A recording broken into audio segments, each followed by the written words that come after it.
She stood by the hallway mirror fixing her earrings, not glancing at me, not saying a word. Her reflection caught the light just right, and for a second, I almost forgot everything I'd uncovered. Almost. I was leaning against the frame of the kitchen doorway. One foot crossed over the other. Still. Quiet. Heavy. I didn't sleep the night before. I had stayed on the back porch in that old wooden chair that creaked when you breathed too hard. The same chair I fixed for her birthday 5 years ago, the one she barely acknowledged. That night, I stared up at a sky with no stars and told myself, if she goes through with this, I won't stop her. Not this time. But now, seeing her right there, the air between us felt like it could split. Not with rage. With something worse, clarity. We'd been married 18 years. 18 years of birthdays, slow Sundays, shared dreams, and quiet disappointments. I'd noticed the change gradually. She stopped sitting next to me on the couch. Her laugh grew quieter around me, but louder on the phone. She used to tell me everything about her day. Lately, I had to ask twice just to get a sentence. But I didn't suspect betrayal. Not until I found the receipt in her coat pocket. It wasn't just the hotel, it was the name on the invoice. For Tessa and Rayburn. Rayburn. Not a common name. And definitely not someone she'd ever mentioned before. I stared at it for 10 full minutes. My hands didn't shake. My heart didn't race. It was like the final puzzle piece slid in, and the picture finally made sense. Over the next week, I didn't confront her. I studied her. Her texts were more guarded. She smiled at her phone. She started wearing perfume on weekdays. She said, "Don't wait up," more often. And I didn't. I waited quietly. Until this morning. She turned slightly, still looking in the mirror, and asked without emotion, "You need anything before I head out?" Her voice was distant. Not cold. Worse, casual. I stepped forward. No anger. No loud words. Just the same stillness I'd carried all night. "You packed a bag in the car already?" She froze. Just for a blink. But I caught it. "I don't know what you're talking about," she said. I nodded slowly. Looked down at my feet. The tile beneath me had a crack that ran like a scar. "You can go," I said, and my voice didn't even shake. "But the moment you step out that door, our marriage is over." She turned then. For real. Finally looked me in the eyes. Her face was blank, maybe a flicker of surprise, maybe shame, maybe something darker. "I'm just going to clear my head," she said, too quickly. "You've already been doing that. For months. With him." Her jaw tensed. She opened her mouth. Closed it. Then silence. I walked past her. Into the living room. Picked up my coffee, lukewarm and bitter. Sat down in my chair. I didn't follow her. I didn't ask for answers. I didn't ask for the truth. I already had it. And then, I heard the door open. The soft pull of the handle. The quiet hesitation. And then, the click of it shutting. She was gone. No goodbyes. No explanations. No apologies. Just gone. And the strange thing is, in that moment, it didn't feel like heartbreak. It felt like release. But I didn't know then what I would discover in the next 48 hours. What she really had planned. What Rayburn really meant to her. And how deeply the betrayal actually went. This wasn't just about an affair. It was something much worse. Something I wasn't ready to face. But I would. The door had barely clicked shut, but the sound kept echoing. Not loud. Not sharp. Just final. I didn't move for several minutes. My fingers were resting on the arm of the chair. There was a shallow scratch there, barely noticeable. She made it once, dragging a tray across it too fast. She said she'd fix it. That was 6 years ago. She never did. Now, I stared at that scratch like it was speaking to me. That was our marriage, wasn't it? A long list of "I'll get to it" that never came. A quiet erosion. 1,000 small nothings. I stood. The air felt different. Not dramatic, just hollow. Like when a TV turns off and the silence feels thicker than before. The hallway still smelled faintly like her. Something floral and expensive and unfamiliar. She started using new perfume 2 months ago. When I asked, she said it was a free sample. I didn't believe her then either. I walked past the front door. Her shoes were gone. She took the red ones. Always the red ones. Left behind the beige heels she wore on our anniversary dinner. Fitting. I reached the bedroom and stopped in the doorway. The closet hung open like a wound. She'd taken clothes. Not all. Just what she liked best. Some of mine were missing too. My old green flannel, the one she used to wear on cold mornings, was gone. That one hit harder than I expected. She didn't leave a note. She didn't send a text. But on her side of the bed, there was a glass of water, half full, still with lipstick on the rim. Her phone charger still plugged in. One earring on the nightstand. The details were louder than any goodbye. I sat on the bed. Not to cry. Not to collapse. Just to sit. There was a quiet hum outside, tires on the gravel. She was really gone. Or maybe just leaving. There's a difference. Some people go physically. Others go in stages. One lie at a time. One omission. One half-truth. By the time they walk out, their heart left months ago. You just didn't see the door open. That afternoon, I opened the drawer where we kept all our old photographs. I don't know why. Something about needing to see if the past was real. Some couples argue when things get hard. We didn't. We just drifted. She'd check her phone during dinner. I'd pretend not to notice. We stopped touching. We stopped laughing. We stopped remembering. And now, she had someone else to remember things with. I took one photo out. We were both holding cones of ice cream, standing near the lake, early summer, 12 years ago. She was barefoot on the stones and said it felt like freedom. I remember that clearly. She laughed like she meant it back then. Then I noticed something behind her in the photo. A man in the background. Smiling. Watching us. I never noticed him before. I flipped the photo over. In her handwriting, this was such a perfect day. Rayburn was right. I needed this. Rayburn. It wasn't just recent. He'd been around longer than I thought. And suddenly, everything slowed. She'd been lying to me for years. I'd assumed this was a new affair. A phase. A bad choice. But this? This was deeper. Older. Hidden. She didn't fall in love with him. She never fell out of love with him. I placed the photo back. That's when something strange happened. Not rage. Not heartbreak. Just a very specific kind of stillness. The kind you feel just before thunder. Not when the storm hits, but when the world holds its breath. She thought she was done with me. She thought she could close a door and rewrite the past. But she forgot one thing. I remember everything.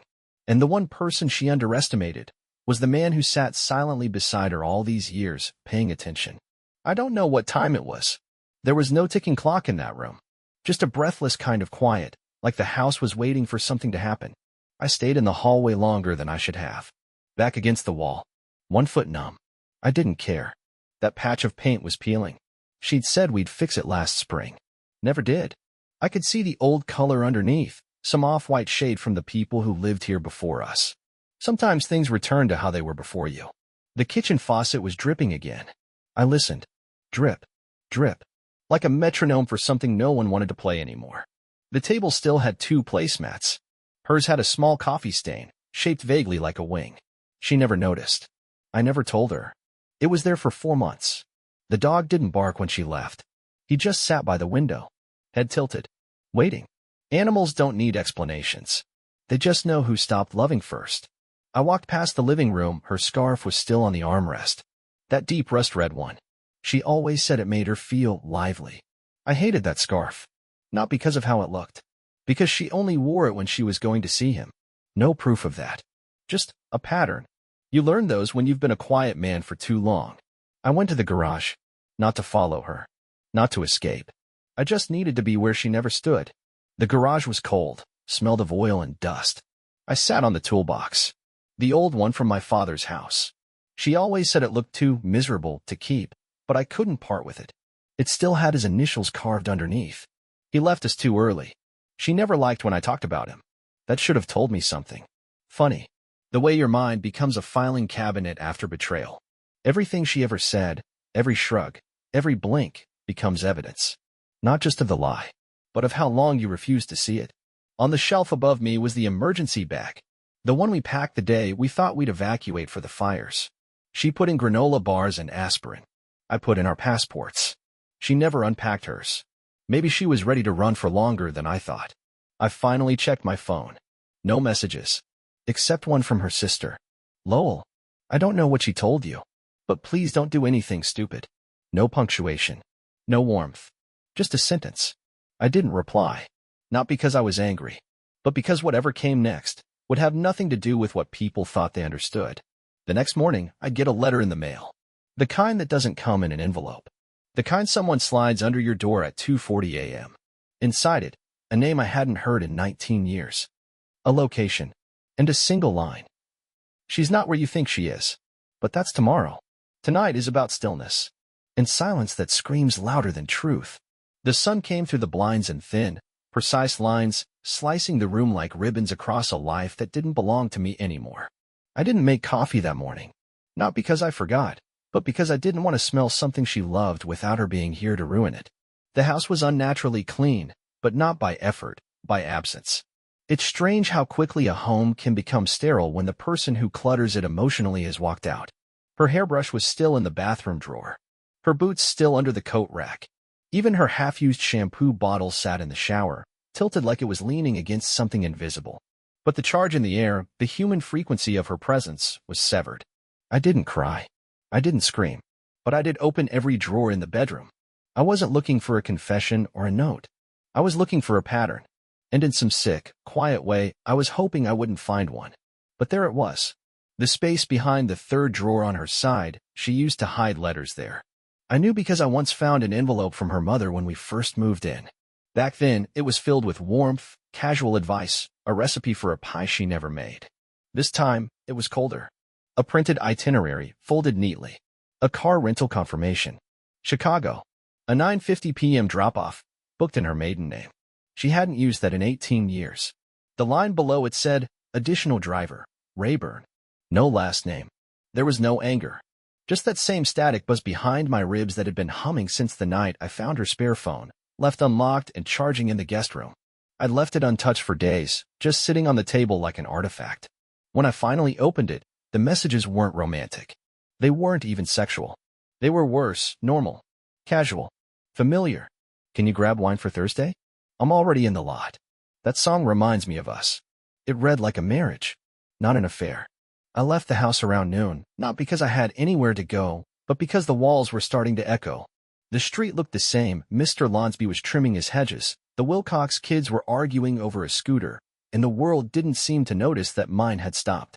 I walked without aim, hands in my pockets, through a neighborhood where every brick seemed to whisper, you were the last to know. No one suspected anything. No one waved. I think I'd faded from their image of us months ago, and now it made sense why. At the park, I sat on the same bench where we used to bring coffee on Saturdays. Back then, we'd talk about nothing and everything, mostly nothing, really, but it mattered. We'd name the ducks, laugh at the slow joggers. She once told me she wanted to retire near a place like this. Not too loud, just close enough to life without being swallowed by it. It struck me that she'd already found that place, only I wasn't invited. I checked my phone. Still no messages. No calls. Not even from her. The silence was a kind of cruelty, but maybe she thought it was mercy. Maybe she believed disappearing without screaming was better than fighting. That I'd pick up the pieces on my own and build something new, quietly. But she didn't know that I didn't want new. I wanted the old, the one I thought was real. And now I was walking around in a city that felt like it had replaced my life with a replica. Later that evening, I returned home to find the garage door slightly open. Not enough to suggest danger, just enough to raise questions.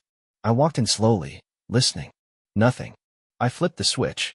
The box with our winter gear had been opened. I looked inside. My scarf was gone. The blue one. The one she'd knitted during the pandemic lockdown, saying she hated idle hands. She hated silence too. That scarf wasn't warm, it was itchy and lopsided, but I wore it anyway. Now she had it. Maybe for him. I stood in the center of the garage for over an hour. Not thinking. Not deciding. Just existing. The wind crept in through the crack in the side door, lifting a bit of sawdust into the air like ash. Then I noticed the envelope, taped underneath the workbench, almost like it didn't want to be found. My name. Written in her handwriting. My full name. Not Lo or L. Not the nickname she used. Just Lowell. Like someone writing to a stranger. I haven't opened it yet. I placed it on the counter, right where her teacup used to rest in the mornings. I stared at it for 23 minutes. Then I turned off the lights. Some things need to wait until you're strong enough to be destroyed again. And I wasn't sure if I'd be ready tomorrow either. The peephole stared back at me, full of night, but no movement. No headlights in the driveway. No shadow across the porch. No apology wrapped in silence. Just the kind of emptiness that doesn't echo anymore because the house has already adjusted. The lamp in the living room buzzed slightly. Not broken, just old, like everything else we touched too many times and never replaced. I stood barefoot on the hardwood floor, feeling the cold press upward into my legs like it wanted to speak. The envelope she left, the one with my full name, Lowell, still sat on the counter. Unopened. I'd moved it once, just to feel it shift. to see if it would whisper. It didn't. I went into the bedroom, not because I was tired, but because the living room had started to feel staged, like a memory someone else arranged. The bed sheets were too perfect. I hadn't slept in them since she left. I couldn't. They still held her side, still carried the faint impression of someone who didn't belong here anymore. I lay on top of the comforter, staring at the ceiling fan that spun slowly, as if trying to keep time from collapsing in on itself. At some point, I don't know when, I rose and opened the hall closet. There was a photo album shoved between a broken flashlight and a scarf that didn't smell like her anymore. I flipped through it sitting on the floor, knees pulled to my chest like I was a kid again. Photos from a camping trip near Lake Weiler. She had dirt on her nose, and I remember thinking, this is it. This is the life. I held that page longer than the rest. But then, halfway through the album, I found a loose Polaroid. Not from any trip I remembered. She was alone in the picture, standing in front of a mailbox. Different state, different look in her eyes. She wasn't smiling, but she wasn't unhappy either. She looked aware, like she knew the photo wasn't for me. The date on the back? April 19th. 5 years ago. I ran my hand over it. That was the week she said she was at her cousin's baby shower. I remembered it because I made that stupid bean chili that gave me heartburn. She didn't come home until Sunday. Said her phone died. The next day, she made me pancakes for no reason. I didn't ask questions then. I thought, trust is the thing you give even when it's inconvenient. I didn't know trust could be used as a tool by someone with steadier hands and colder intentions. Later that night, around 2:40 a.m., I heard something soft against the front door. Not a knock, a shift. Like paper sliding. I didn't move at first. It was too quiet to register as real. But I opened the door anyway. A manila folder. No name. No markings. Just sealed with a strip of dark tape. Inside, 7 photographs. All of them recent. 2 taken outside a motel on Denton Road. 3 from a parking garage.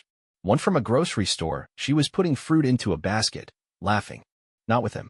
With a woman. And the last photo? The woman from the photo was holding Tessa's hand. Not Rayburn. Not a man at all. My mouth stayed shut, but inside me, walls were falling inward. The betrayal wasn't smaller than I imagined. It was wider. It had layers I hadn't even named. And suddenly, something inside me didn't want revenge. Didn't want closure. Didn't even want her back. I just wanted the truth. The whole, unfiltered, brutal, layered truth, even if it meant realizing that the woman I lived with, loved, trusted, grieved, was never the woman I thought she was. Not even close. There are 3 clocks in this house. The one in the kitchen blinks 12 o'clock. It's been blinking for weeks. The microwave lost power during a storm and no one reset it. She used to hate that. Said flashing numbers made her feel like time was mocking her. Now it mocks me. The hallway clock is dead. Has been since winter. Its second hand stopped mid-step, like it had second thoughts.